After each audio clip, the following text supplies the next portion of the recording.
Shalom shalom, twongeye kubakira muri iki gitondo cy'umugisha, igitondo cy'amahoro, tuyifurije icyumweru cyiza, tuyifurije kubana natwe muri aya materaniro meza tugiye kubana.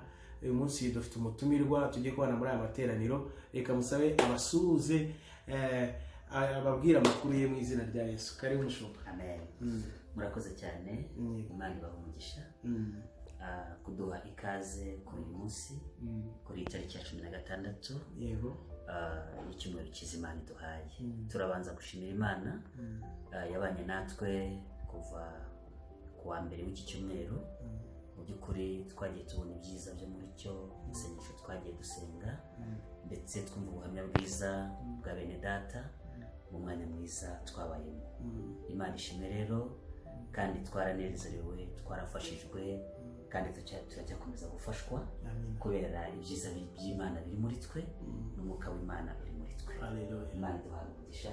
Murakoze cyane kutwakira. Amen amen. Turabashimiye rero mushumba, Imana ibahe umugisha, wumve ikaze.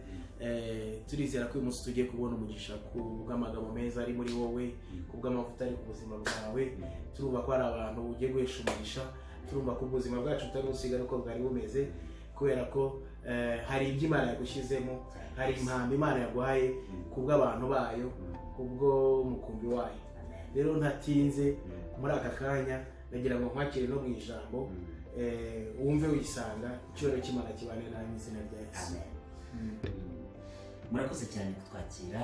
Imana y'amahoro duhana umugisha kuri uyu munsi mwiza, twongeye kuboneka imbere y'Imana kugira ngo twumve icyo umwuka w'Imana avugana natwe mu ijambo ryiza Imana yashyize ku mutima wanjye kugira ngo turiganireho.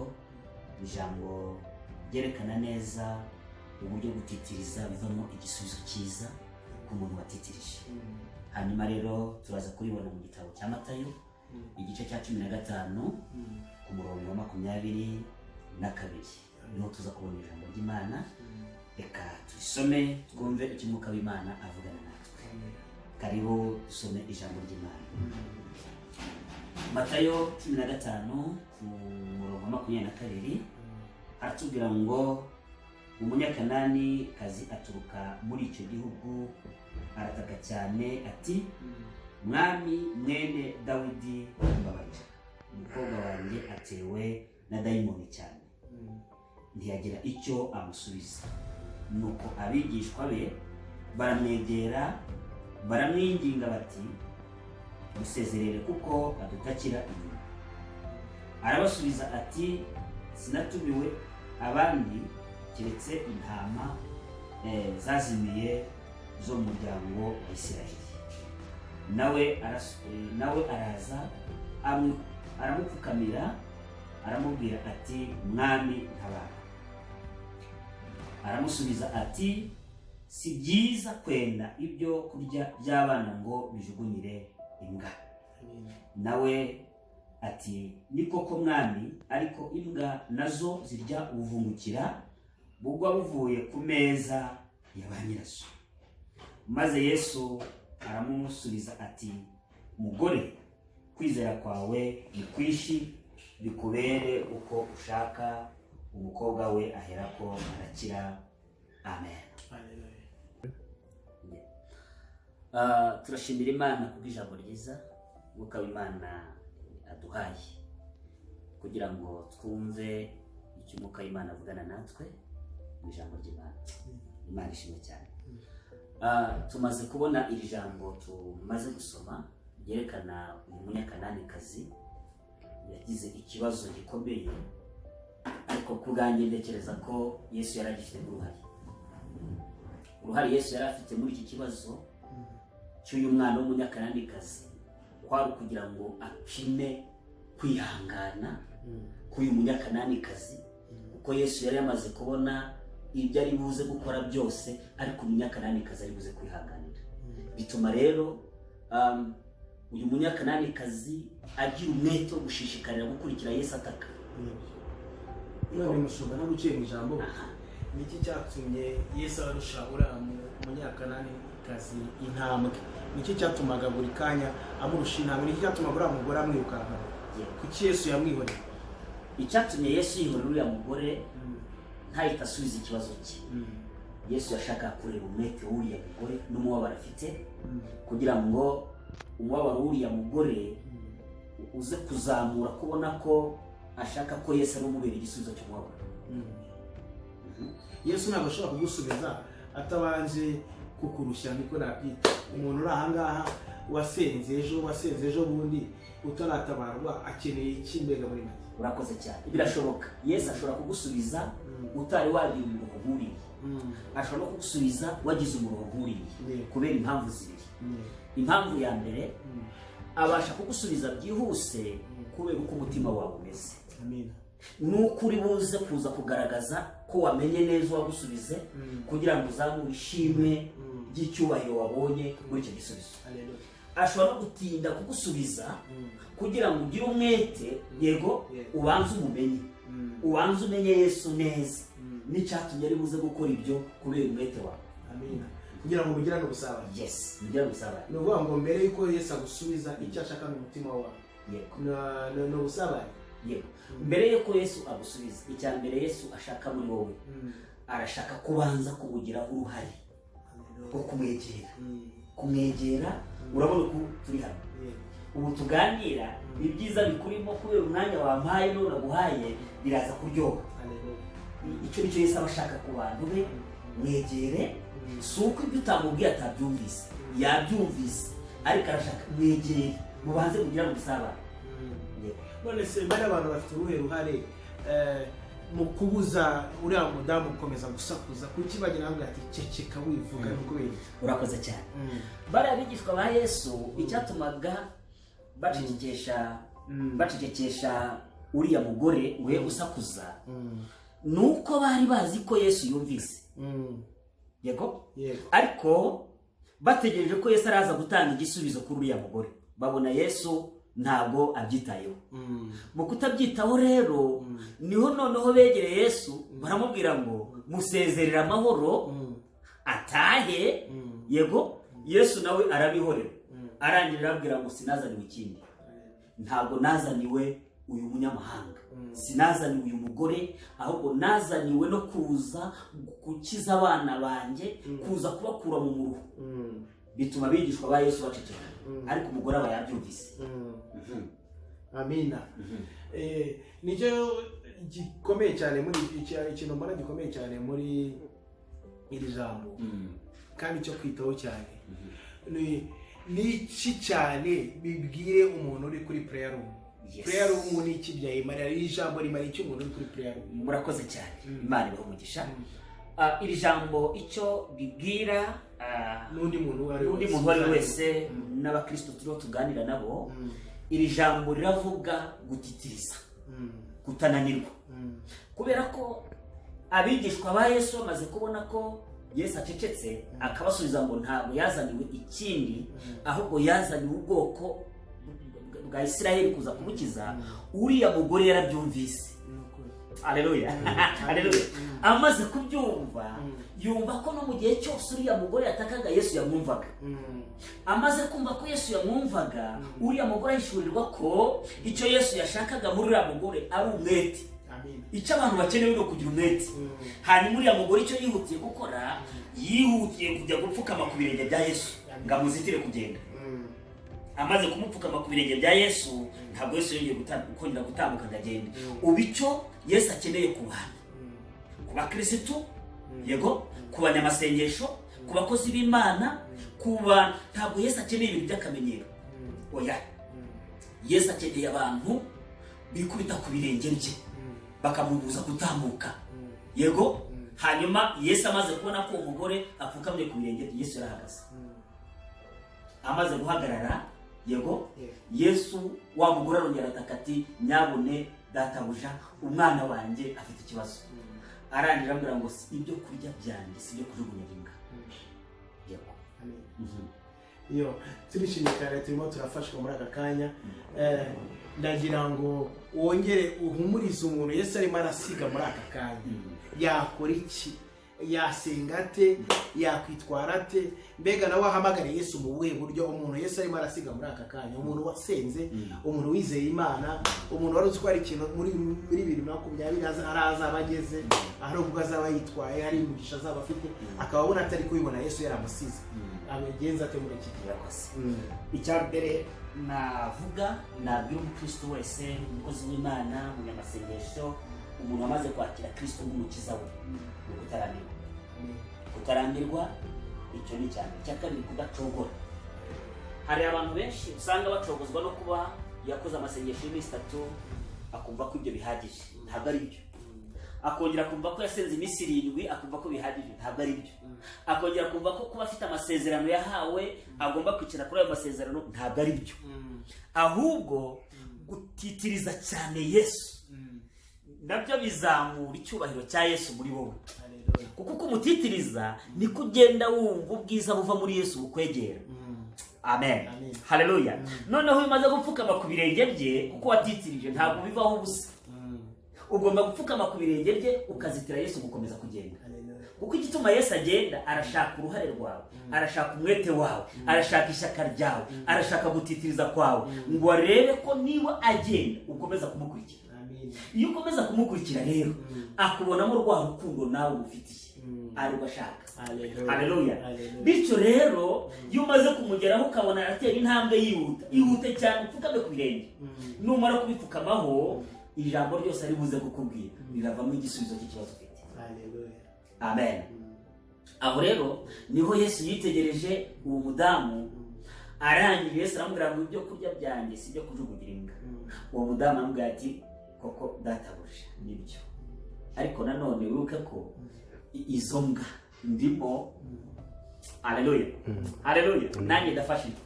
Aramusubiza ngo muri izo mbwa ndimo kuko ari nge mbwa, ariko reba uruhare rwanjye kuba nagutitirije kakugendaho, ndetse nkanavuga ukanyumva ariko ntusubize. Reba ko ndimbwa nziza ishaka igisubizo cyawe. Haleluya. Reba ko ndimbwa nziza. Arangira avuga ati ikinyamfura cyiza cyane. Abantu muri iyi minsi ntabwo abantu bazi kuvugana na Yesu. Abantu baraza bakaza bagashomoka, bagatangira gutegeka, bagatangira ngewe nutambore ibi ngibi ntabwo nzongera kukugendaho, sizongera kugusenga, ndabivamo, sizongera kuririmba, sizongera gukora ibintu binini. Ntabwo ari icyo Yesu ashaka. Yesu arashaka ijwi ryiza, uko ari buze kugufata kose musubize neza, kubera ko arimo aragutestinga. Umudamu uti noneho n'isonga nazo zitungwa n'ubuvungukira buva ku meza y'abanyirazo. Urumva Yesu atamuzi igisubizo cyiza cyavuye muri uwo mudamu, yakiza kuba ari abandi bo muri iki gihe bari kwikuruza, arandutse.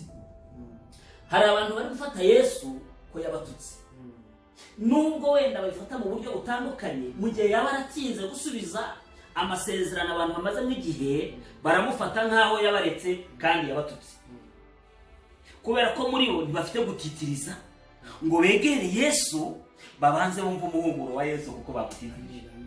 Uwo muhumuro Yesu arashaka kuguha kubera ko wagutitirije. Nahita gusubiza vuba, utari wakira umuhumuro we, uragenda nta mashimwe uzaba ufite. Tindana nawe ubanze wakira umuhumuro wa Yesu, umenye Yesu wagusubije uwo ari we, wumve n'ijwi rigiye mugirana ikiganiro. Haleluya. Yesu aravuga ngo umugore, kwizera kwawe ni kwishi. Ntabwo yigeze akomoza ku mwana we, ntabwo Yesu yigeze avuga ku mwana we, oya, ahubwo yaramubwiye ngo kwizera kwawe ni kwishi, bikubera uko wizeye. Umugore nawe yahise ahagurukana kwizera afite. Abo muri iki gihe, abantu bo muri iki gihe, arajya hariya akumva ngo bamuhanurire ubuhanuzi bujyanye n'ubwo yumviye hariya, akongera akajya hariya, bigatuma bahera mu ruzerero rwo guti Yesu yabona ko bashaka kumva amajwi gusa y'ubuhanuzi, ntibashaka kumva ijwi rya Yesu ryari n'igitangaza, ahubwo bagazerera mu buhanuzi.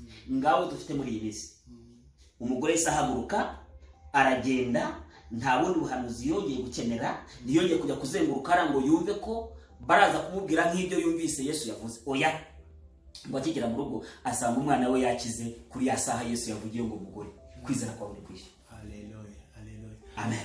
Bene data, turimo turagera umusozo, ndizera ko turimo turafashwa uko ndi gufashwa, nizere ko namwe ariko murimo murafashwa.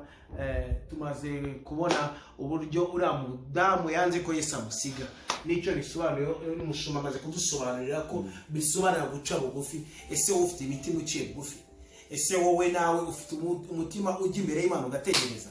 Ndagira ngo rero muri aka kanya umushumba turangiza twanzura, ugira ikintu wabwira abantu barimo baratwumva muri aka kanya, bari bategereje iri jambo ribasubizamo imbaraga, iri jambo ribabwira ko Yesu agikora, iri jambo ribabwira ko nubwo hari ibintu byinshi birimo biratutuka mu nzira, nubwo hari ibintu byinshi birimo biratubwira ko turi abanyamahanga, ariko Kristo arahari kugira ngo yongere aduhamagare, kugira ngo yongere atugire neza. Karibu. Murakoze cyane. Twinjira mu mwanya wo gusenga. Ijambo numva twavuga ni ryo kubwira abakristo n'abanyamasengesho n'abakozi b'Imana bamaze kwakira Kristo nk'umukiza wabo muri bo, kudacogora. Icyo ni ikintu cya kabiri. Kutabona ko batinze mu bigeragezo cyane ngo babone ko Yesu atabumva.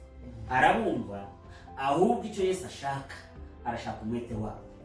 Icyo nicyo Yesu akeneye. Icya gatatu nanone twavuga nuko umuntu wamaze kwakira Kristo nk'umukiza we agomba kugendera mu nzira yo gukiranuka, agatandukana n'icyaha n'igisa nacyo.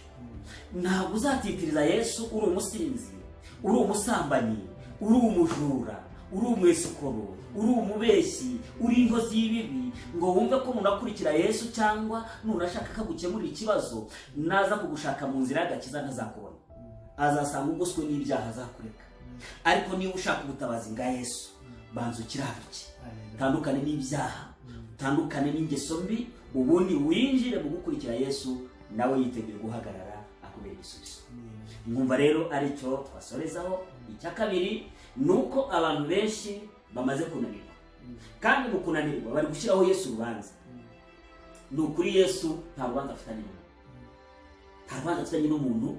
Bakristo mutwumve, Yesu nta rubanza afitanye n'umuntu. Wowe ahubwo wowe banza urebe uko ubanye nawe neza, mu gusenga kwawe, mu kwizera kwawe, mu gukiranuka kwawe, ubanye nawe neza. Ese aho mwavuganiye yakubwira ya masezerano niwe ugihagaze, cyangwa amaze kuhava wagiye mu bindi waramutaye? Niba waramutaye rero ukaba utaramukurikiye mu nzira nyuramo ngo ugere ku birenge by'umupfukamiro wagiye mu yindi nzira, iyi nzira wagiyemo ibyo uhura nabyo ni ibyawe, ntabwo uri mu nzira Yesu yanyuze. Niba uri mu nzira Yesu nimujyane, ntabwo muzagira iyo mujya Yesu kandi wabona igisubizo. Imana ishimwe cyane. Mwumva rero twasenga, twasengera abantu bananiwe, abantu bacogoye, abantu bari gushyiraho Yesu urubanza. Yesu ni mwiza, abantu babona ko Yesu yabasize rwose. Turabasabira imbaraga zo kumwegera, ariko niba bari mu nzira Yesu anyuramo, turabasabira imbaraga ngo bihute bamwegere. Niba bari mu nzira Yesu atanyuramo, turabasabira ngo nabo baze muri iyo nzira. Kandi iyo nzira twamenye ko ari ukwanga ikibi, iyo nzira no kwitandukanya n'ikibi, iyo nzira no kwitandukanya n'ikintu cyose cyagukuraga mu nzira Yesu arimo. Uyu munsi ndagira ngo nanjye ngize icyo nongeraho, ugire decision ufata, ugira umwanzuro ufata, uvuge ngo uyu munsi ibyo iko byagenda kose, ibyanteraga byose, ibyandwanyaga, ibyambeshyaga, ndabiretse byose mu izina rya Yesu. Ngiye kujya mu nzira Yesu anshakamo, nzi ko azamfata akankomeza mu izina rya Yesu. Mushumba murakoze cyane, Imana y'umugisha. Ndagira ngo dusenge kandi duhishe abantu umugisha mu izina rya Yesu. Amen. Reka duce bugufi dusenge mu mitima yacu. Mwami Yesu turagushimiye iri teraniro ryiza ry'umugisha uduhaye, kandi uduhaye ijambo ryiza riduha kugutitiriza kugira ngo tukwegere, kandi inzira unyuramo niyo ushaka ko tunyuramo. Mwami tutitirize rwose, tukwegere. Haleluya. Nitukwegera imibabaro yacu izarangira, nitukwegera amakuba yacu yose azashira, nitukwegera inzara izarangira, nitukwegera babuze kwiga baziga, nitukwegera ingo zitameze neza zizamera neza, nitukwegera Mwami abadafite umugisha barawubona kuko twakwegereye, nitukwegera indwara zose zirakira kuko twegereye Yesu, nitukwegera tukagutitiriza abari mu ntambara z'imiryango zirarangira bayo mahoro, abari abanzi babahindukira inshuti. Haleluya. Kuko twegereye Yesu mu nzira y'agakiza. turagushimiye mwami, abasubiye inyuma ubagarure, abanyuze mu zindi nzira nabo baze banyure muri iyi nzira Yesu arimo, kuko ariyo nzira y'amahoro, niyo nzira y'umugisha, niyo nzira yo kwishima, niyo nzira ya buri wese agomba gutabarirwamo akabona ibyiza biri mu nzira Yesu ahagazemo. Turagushimiye Mana kubw'ibyo, kandi buri wese ahagare mu gutabarwa kuva ku Mana, twizeye mu izina rya Yesu. Amen, amen, amen. Turabashimiye mwe mwabanye natwe, turagushimiye mushumba, Imana ikomeze ibagire neza, ikomeze mugubwe neza, n'ibiganiro byose Dominion TV bagezaho, Prayer Room platform bagezaho, Imana ibahe umugisha. Nshimiye abantu bose babaye inyuma ya kamera, nshimiye abantu bose bateguye ikiganiro, nshimiye manager w'iki kiganiro, Imana ibahe umugisha cy'Amari Samu. Turagushimiye cyane, Imana ikugire neza mu izina ryo gutunza ibiganza, wakira imigisha mu izina rya Yesu. Amen.